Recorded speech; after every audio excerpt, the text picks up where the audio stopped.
Hey guys, welcome to my channel. তো I hope তোমরা সকলে খুব ভালো আছো। তো আজকে হলো আমার 21 নম্বর দিন। তো আজকে আমার মাথায় একটি চিন্তা ঘুরছিল যে আসলে কি আমার প্রোগ্রেস হচ্ছে নাকি শুধু দিন গুনছি। কেন অনেক সময় এমন হয় যে আমরা শুধু কাজ করি বাট ফিল করি না যে কিছু চেঞ্জ হচ্ছে, বাট ডিপ ডাউন কিছু না কিছু তো চেঞ্জ হচ্ছে, তাই না? আজকে উঠে মোটিভেশন একদম ছিল না, বাট একটা জিনিস রিয়েলাইজ করলাম যে মোটিভেশনের জন্য বসে থাকলে কিছু হবে না। মোটিভেশন তখনই আসে যখন আমরা কোনো কাজ শুরু করি। আর ডিসিপ্লিন মানে হচ্ছে মন না চাইলেও কাজটা করা।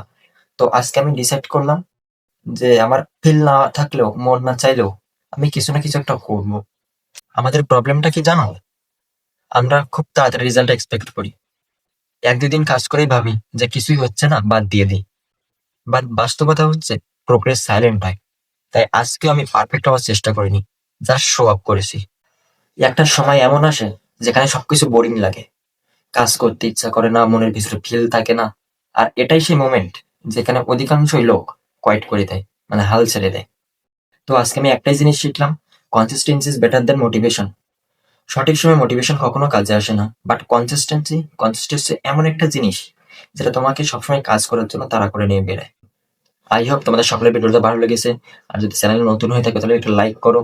তো আজকে এই পর্যন্তই, দেখা হবে কালকে নতুন একটা ভিডিও নিয়ে। Thank you so much for watching. By.